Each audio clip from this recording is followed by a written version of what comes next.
Halo kembali lagi dengan saya. Dan akhirnya saya berkesempatan untuk bisa nyobain sebuah gamepad dari Rexus Daxa Asteria. Dan gamepad ini sendiri pun sepertinya menarik buat dibahas ya, karena kalau saya tahu Daxa itu biasanya ngeluarin peripheral di bagian keyboard, mouse, atau headset. Tapi kali ini gamepad. Kita langsung aja buka dulu.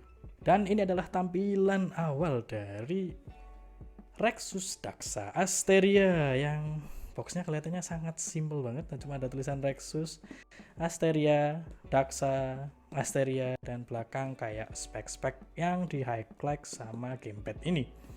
Dan biar nggak lama-lama saja kita langsung buka.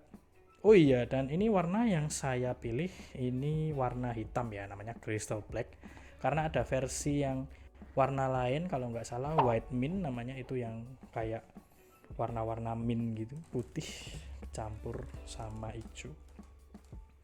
Dan gila packagingnya mantep coy. Cuma dongle-nya kenapa dongle yang kayak Rexus GX200 kemarin, sedih banget. Padahal dongle-nya yang Daxa tuh, yang headsetnya ya itu bagus banget. Oke, kita ambil dulu dari sini. Ada apa lagi di dalam boxnya? Oke, dan kita dapat kabel apa ini, Type C ya, udah Type C dan USB. Oh, ini mungkin buat chargernya sama kalau usage-nya. Terus kita dapat apa nih? Wos coy, kita dapat pouch Daxa series yang bahannya kayak kulit ban. Kulit ban coba. Wah, ini lumayan nih. Oke, lalu next kita dapat kayaknya nih buku manual dan kartu garansi ya, seperti biasa. Dan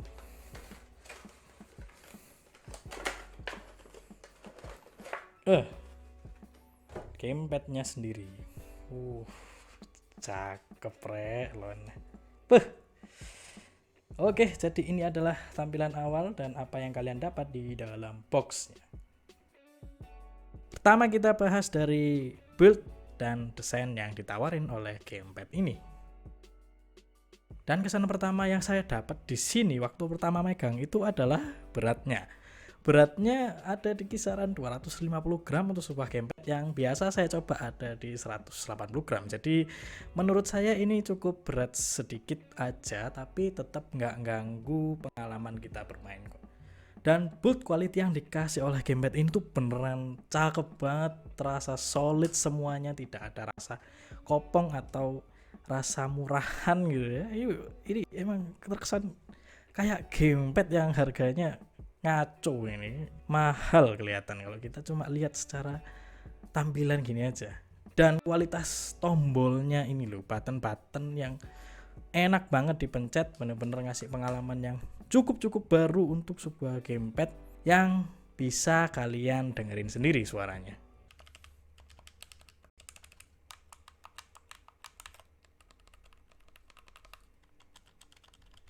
Nah, jadi suaranya yang cukup silent tadi itu juga enak kan menurut kalian buat didengar. Dan posisi pegangnya ini bener-bener aerodinamis banget.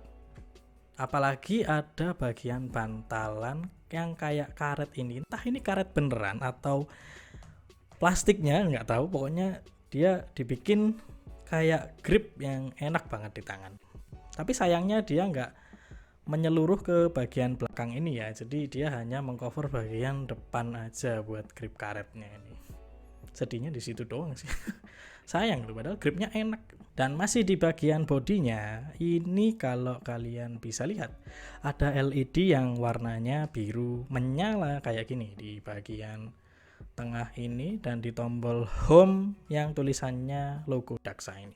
Dan kalian bisa mematikan kalau kalian nggak suka dengan lampunya dengan menekan tombol yang ada di sebelah analog kanan kiri ini. Tampilannya bakal seperti ini dan terlihat tidak lebay ya. Tapi kalau kalian suka lebay mah nyalain aja, nggak apa-apa. Kalau mau pamer dikit kan, ya siapa tahu ya kan dari kalian bawa gamepad ini ke tempat umum buat dipamerin ya. Oke, lanjut kita ke bagian tipe koneksi yang dikasih oleh si Rexus Daxa Asteria ini. Jadi di sini kita dikasih dua pilihan koneksi. Yang pertama wireless lewat dongle 2,4 GHz-nya. Yang saya tes cuma di 2 device aja ya, jadi saya nggak bisa ngetes selain HP, Android, dan desktop. Jadi lampu indikator yang bisa saya tahu adalah lampu indikator untuk connect ke desktop atau PC menyala di lampu nomor 2, sedangkan Android dia akan menyala di lampu nomor 3. Dan cara hidupinnya juga gampang, kalian tinggal pencet aja tombol yang ada logonya Daksa ini. Udah, sesimpel itu connect-nya, langsung dia akan deteksi, connect, dan kita bisa bermain langsung nggak pakai apa-apa. Lalu koneksi yang kedua adalah koneksi pakai kabel, dimana koneksi yang pakai kabel ini agak tricky ya. Di desktop sama di Android itu bisa berjalan dengan lancar. Dan caranya itu kalian harus colokan kabelnya dulu, lalu masukkan gamepad ke kabel Type-C-nya dan pencet tombol home. Dan dia akan menunjukkan notifikasi kalau dia lagi connect. Soalnya kalau kalian nggak pencet home ya dia nggak akan bisa connect, dan itu berlaku di 2 tempat yang saya coba ya. Dan sekarang kualitas bermain game yang ditawarin ini seperti apa? Dan pertama saya pastinya coba di game desktop ya, dan saya cobanya macam-macam mulai dari game racing, game gelut, game tembak-tembakan ya, pokoknya saya coba semua dan pengalaman yang dikasih emang menyenangkan banget. Tombol-tombol yang dipakai buat bermain ini benar-benar ngasih pengalaman yang luxury ya, atau bisa dibilang kesan gaming kalau pakai gamepad mahal. Kayaknya yang Game Series X2 kemarin itu nggak bisa memberikan kesan seperti ini dengan harga yang cukup tinggi. Tapi ya emang beda kelas ya. Kalau ini kan emang gamepad yang modelnya seperti ini. Dan pengalaman gamingnya emang bagus-bagus banget. Delay yang nggak terlalu berasa, tombol yang enak dipencet, itu keren banget. Dan dengan adanya fitur turbo mode ini yang bikin kita bisa jadi lebih imersif untuk bermain game FPS kalau di desktop ya. Mungkin saya contohkan ya turbo mode itu kayak gimana dulu.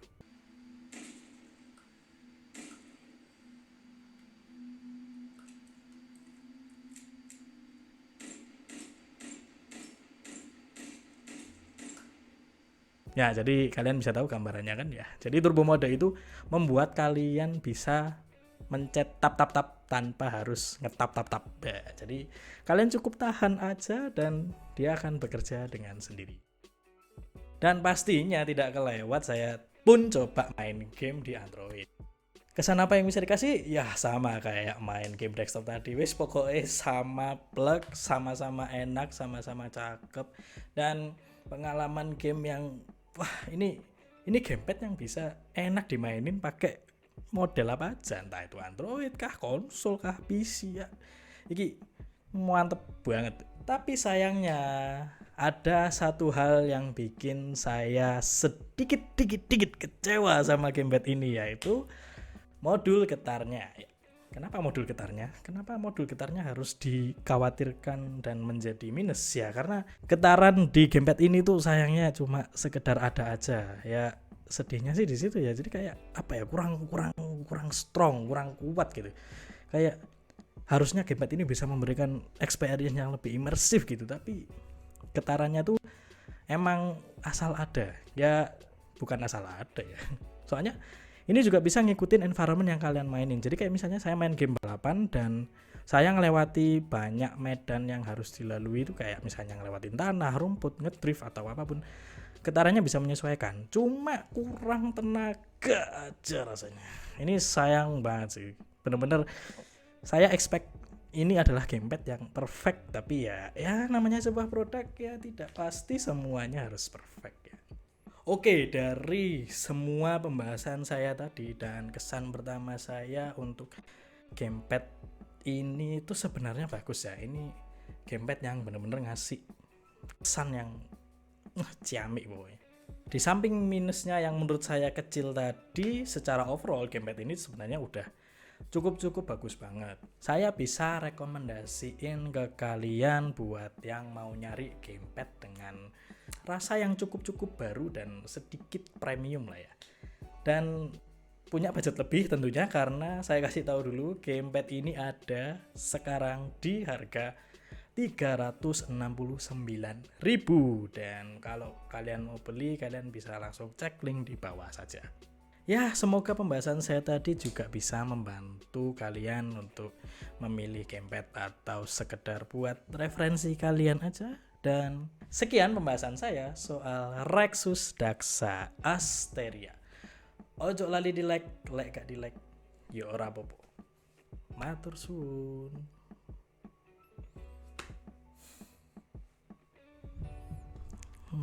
Kapan lagi nih gamepad mahal kayak gini, harga 300.000?